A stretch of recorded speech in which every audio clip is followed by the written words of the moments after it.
संविधान विश्लेषक आणि समाज माध्यम यांच्यावरती ज्यांचा अभ्यास आहे असे अनंत भवरे सर यांचं स्वागत सुप्रसिद्ध कवी युनुस नदाफ सर करतायत.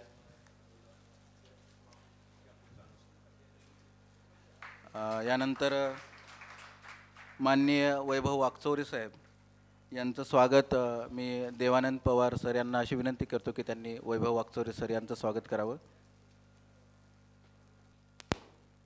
संविधान मूल्याचे संवर्धन आणि प्रतिष्ठा हा आपला विषय आहे. सरांनी सांगितलं की जे सोशल मीडिया आहे त्याचा वापर आपण व्यवस्थित केला पाहिजे की जेणेकरून कुठलंही म्हणजे मॉब लिंचिंग वगैरे अशा गोष्टी घडणार नाहीत आणि आपल्या कुठल्याही अभिव्यक्ती स्वातंत्र्याला त्याच्यामुळे गदा येणार नाही. याआधी जी चर्चा झाली होती, परिसंवाद होता, तो याच विषयावरती होता आणि याच्यावरती विस्तृत चर्चा झालेली आहे. संविधानाच्या मूल्यावरती चर्चा होणं अपेक्षित आहे. यानंतर मी आपले जे दुसरे संवादक आहेत आनंद भवरे सर यांना विनंती करतो की त्यांनी आपलं मत व्यक्त करावं.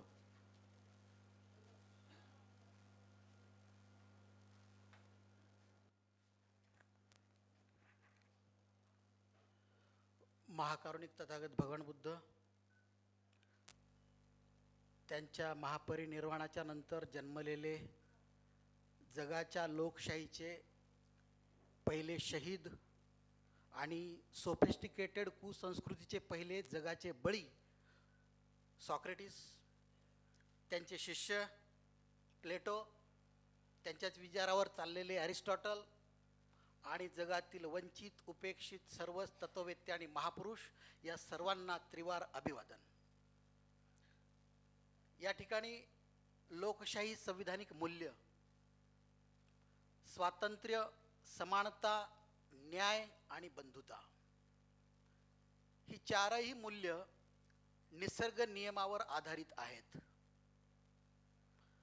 आणि ही मूल्य आविष्कारित करण्यासाठी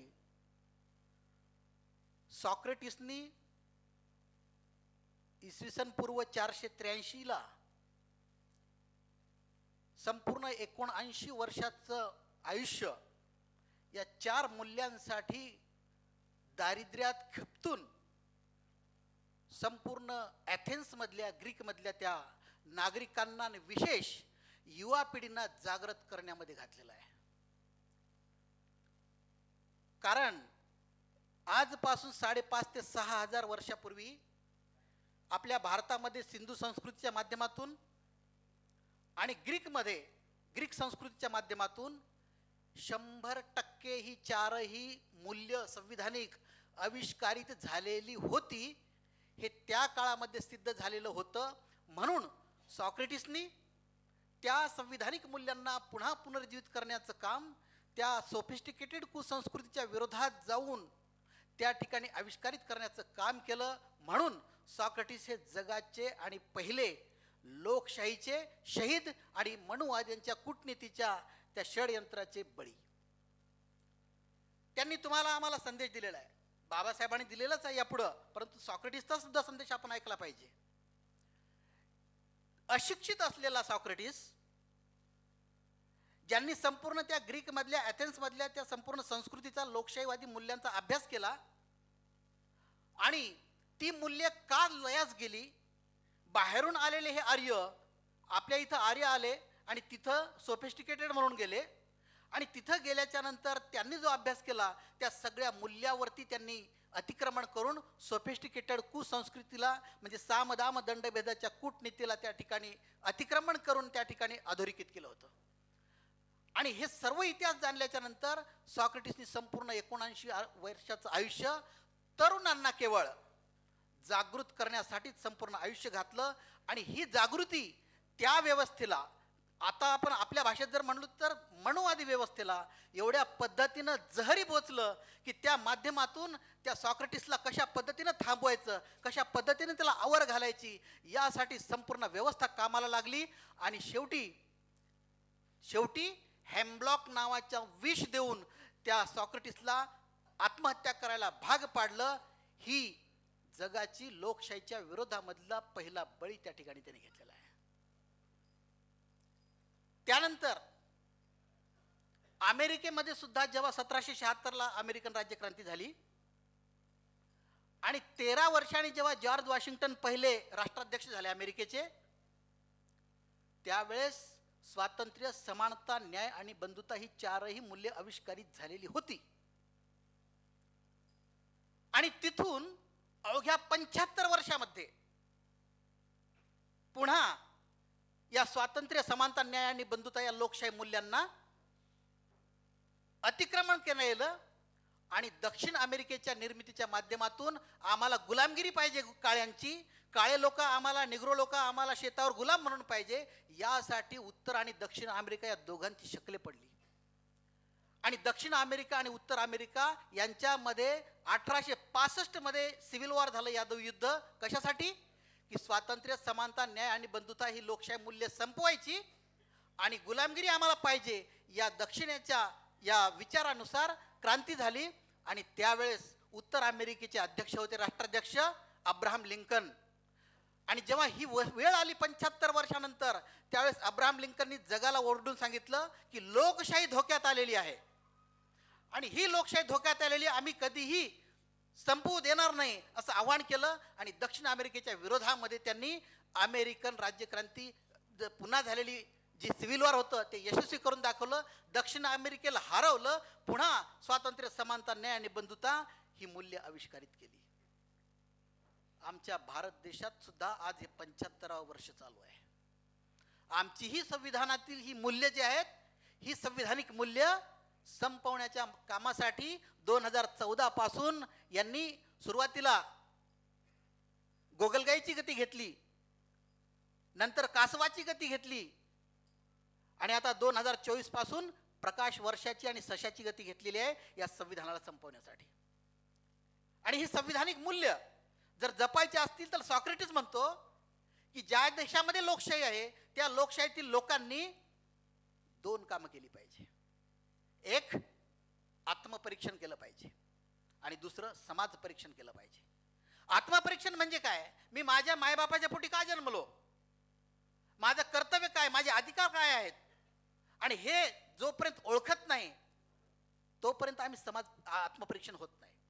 आणि जेव्हा कर्तव्यामधून सिद्ध होतो त्यावेळेस समाज परीक्षण करण्याची वेळ येते. आणि समाज परीक्षण म्हणजे आमच्यावरती, म्हणजे आम्ही भारताचे लोक, आमच्यावरती कोण व्यवस्था राज्य करते, त्यांचे अधिकार काय आहेत, त्यांचे कर्तव्य काय आहेत हे जाणून घेणे आणि त्या व्यवस्थेला त्या पद्धतीनं जाब विचारणे म्हणजेच समाज परीक्षण होय. म्हणजे आत्मपरीक्षण करण्याची वेळ, समाज परीक्षण करण्याची वेळ सॉक्रेटिस आपल्याला जवळपास 2200 वर्षापूर्वी सांगतोय, 2200 वर्षापूर्वी. आणि आज आम्हाला अशा सॉक्रेटिसचं नाव सुद्धा माहीत नाही, ही आमची शोकांतिका आहे. त्यासाठीच डॉक्टर बाबासाहेब आंबेडकरांनी या भारताच्या संविधानाची निर्मिती करत असताना संविधान सभेमध्ये 3 भाषणं केली होती. जेव्हा ब्रिटिश म्युझियममध्ये 18 तास बाबासाहेब अभ्यास करायचे, ते यासाठी नव्हते की मेरिटमध्ये येण्यासाठी, ते यासाठी होते की जगाची व्यवस्था काय. इसवी सन पूर्व 2350च्या ग्रीकमधल्या एरुकागिनेची पहिली मानवतावादी मानवी हक्काची चळवळ, ज्यामध्ये रक्तरंजित पाट वाहिले, तेव्हापासून ते दुसऱ्या महायुद्धापर्यंत या जगाच्या पटलावरती, पृथ्वीवरती जेवढे रक्तरंजित पाट वाहिले माणसाचे, ते पुन्हा कधीच वाहू नये यासाठीच ब्रिटिश म्युझियम मधला अभ्यास त्यांनी त्या ठिकाणी खर्ची घातला आणि या भारताच्या संविधानाची निर्मिती केलेली आहे. कारण भारताचं संविधान हे संपूर्ण सजीव सृष्टीचं कल्याण निर्जीव सृष्टीच्या सहाय्यानं कसं करता येईल याचा प्रयोग सिद्ध करणारा ग्रंथ म्हणजे भारताचं संविधान आहे. आणि यासाठी डॉक्टर बाबासाहेब आंबेडकर म्हणतात, जेव्हा त्यांनी संविधान सभेमध्ये 3 भाषणं केली महत्वाची, सर्वात महत्वाची, आणि त्यामध्ये सर्वात शेवटचं भाषण होतं 25 नोव्हेंबर 1949चं. त्यामध्ये ते म्हणतात की येणारं 26 जानेवारी 1950चं स्वातंत्र्य, आमच्या भारताला आम्ही कधी स्वातंत्र्य नव्हतो असं नाही, आम्ही होतो पूर्वी कधीतरी स्वातंत्र्य, परंतु ते स्वातंत्र्य पूर्वीचं आम्ही का गमावून बसलो याचा गंभीर आणि खंबीरपणे विचार केलेला गेला पाहिजे. म्हणून येणारं 26 जानेवारी 1950चं स्वातंत्र्य आणि सार्वभौमत्व जर कदाचित आम्ही गमावून बसलो तर ते पुन्हा आम्ही कधीच मिळवू शकणार नाही. या कल्पनेनंच माझं आज काळी चर्र होतंय. ही बाबासाहेबांच्या शेवटच्या भाषणातला शेवटचा सारांश आहे. आज अमेरिकेप्रमाणेच 75 वर्ष आमच्या देशाला झालेली आहेत स्वातंत्र्याच्या, आणि आम्ही विचार करणारे गप्प बसतो म्हणून राक्षसी लोकांचं फावतं हा विचार सुद्धा आम्हाला सहन होत नाहीये. ही वस्तुस्थिती आहे. आणि यासाठी गप्प बसू नये, प्रश्न विचारले पाहिजे. तुम्ही सगळ्यांनी आम्हाला प्रश्न विचारले पाहिजे, आम्हाला असे प्रश्न विचारले पाहिजे की आम्हाला डोकं खाजावं लागलं पाहिजे, तरच तुम्ही सद्विचारी बनू शकता. डॉक्टर बाबासाहेब आंबेडकरांनी या संविधानाच्या माध्यमातून 2 सूत्र आणि समीकरणं दिली होती की सार्वजनिक सदसद विवेकबुद्धी विकसित झाल्याशिवाय आमच्या देशात लोकशाही नांदणार नाही, आणि घटनात्मक नीतीचं पालन केल्याशिवाय आमच्या देशात लोकशाही नांदणार नाही. आणि या दोन्ही समीकरणा सूत्रानुसार आज आमची लोकशाही आणि संविधान आणि ही मूल्य ICU मध्ये गेलेले आहेत. कधी डॉक्टर बाहेर येईल आणि आय एम सॉरी म्हणाल सांगता येत नाही. अशा अवस्थेत सुद्धा बाबासाहेबांच्या शेवटच्या संदेशाकडे आपल्याला जावं लागतं. ते म्हणतात की गुलामांना गुलामीची जाणीव करून द्या, म्हणजे ते बंड करून उठल्याशिवाय राहणार नाहीत. आणि हे आम्ही गुलाम आहोत, आणि ही गुलामी जर आम्हाला सोडायची असेल, गुलामी कायम ती थांबवायची असेल, तर तुम्ही प्रश्न विचारले पाहिजे आम्हा सगळ्यांना. आणि त्याची उत्तर आम्ही केवळ देणार नाही, तर आम्ही त्या उत्तराला रस्त्यावर उतरून कृतीच्या रूपानं जात धर्म पंथ या भेदाच्या भिंती जगाच्या पाठीवर भेदून आम्ही त्या ठिकाणी रस्त्यावर उतरून या संविधानाची जागृती केली पाहिजे. तेव्हाच हे संविधानिक मूल्य, कुणी म्हणतंय संविधान वाचवा संविधान वाचवा, नाही, संविधान आम्हाला वाचवते. संविधानाला आम्हाला वाचवायची आमची ताकद तरी असते का? संविधान आम्हाला वाचवते, तिला वाचवण्याची गरज नाही. म्हणून आपल्याला या संविधानिक मूल्यांना, आम्ही एवढे स्वार्थी आहोत 1945ला जर बाबासाहेबांना महापरिनिर्वाण लाभलं असतं तर आज कोणाच्या घरात फोटो तरी दिसले होते का? नसते दिसले. आणि 1945 पर्यंत भरपूर संघर्ष बाबासाहेबांनी केलेला आहे, परंतु 45 नंतरचा 56 पर्यंत 11 वर्ष बाबासाहेबांचा प्रयोग, त्यांच्या आयुष्याचा प्रयोग या संविधानाच्या माध्यमातून आपल्यापर्यंत पोहोचवलेला आहे. आणि हे सांभाळण्याची जबाबदारी आपली आहे. म्हणून संविधानामध्ये बाबासाहेबांनी जी काळी चर्र होण्याची जी भीती आणि शंका व्यक्त केलेली आहे, ती शंका आम्ही कदापि या मनुवाद्यांना, RSS वाद्यांना, ज्यांना स्वतःचा देशच नाहीये, 1948 पर्यंत यहुदींना देश नव्हता, 1948ला इस्रायल देश त्यांना मिळाला, परंतु या मनुवाद्यांना, या RSS वाल्यांना आजही जगाच्या पाठीवर कुठलाही देश नसताना सुद्धा आमच्या देशामध्ये आणि जगामध्ये आणि ग्रीकमध्ये सगळीकडं 2-3 टक्क्यावर असलेली हे विचार प्रणाली, कुविचार प्रणाली आजही जगावर राज्य करते आहे. 5 देश आहेत, चीन, फ्रान्स, अमेरिका, इंग्लंड आणि रशिया, यांच्याकडं जवळपास आजपर्यंत 24,000 अणुबॉम्ब आहेत.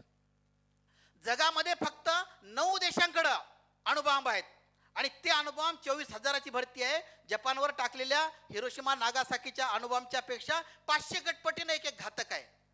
तर या सगळ्या 24,000 अणुबॉम्बला नष्ट करण्यात, जसं या पृथ्वीला नष्ट करण्याची ताकद या अणुबॉम्बमध्ये आहे, तर या अणुबॉम्बलाही नष्ट करण्याची ताकद डॉक्टर बाबासाहेब आंबेडकर लिखित भारताच्या संविधानामध्ये आहे. आपण तिला समजून घेतलं पाहिजे. यापेक्षा जास्त वेळ घेणार नाही, फक्त एक शेवटचं आवाहन करतो आणि थांबतो की आपल्याला या, आम्ही भारताचे लोक म्हणून बाबासाहेबांनी जो आम्हाला संदेश दिलाय, तो संदेश मी सांगतो आणि थांबतो. बाबासाहेब म्हणतात, मी गरीब आहे, मी कमजोर आहे, मी अशक्त आहे, माझ्या हातून काय होणार आहे, असं स्वतःला समजून नतधैर्य आणि निराश होऊ नका. तुम्हाला जे दिसतं ते शेजाऱ्याला सांगा, पाजाऱ्याला सांगा, नातेवाईकांना सांगा, मित्रांना सांगा. आणि ते जर तुम्ही न सांगता मौन धारण करत असाल तर येणाऱ्या भावी पिढीचे खुनी आणि गुन्हेगार तुम्ही ठराल. आम्हाला खुनी व्हायचं नाही, गुन्हेगारही व्हायचं नाही, हा दृढ संकल्प या प्रगतिशील साहित्य संमेलनाच्या वतीनं आम्ही दृढ संकल्प करू. आणि रस्त्यावर उतरण्याची वेळ आली तर आम्ही त्यामध्ये सहभागी होऊ. एवढं बोलतो आणि थांबतो. जय संविधान, जय भारत, धन्यवाद, जय भीम सर.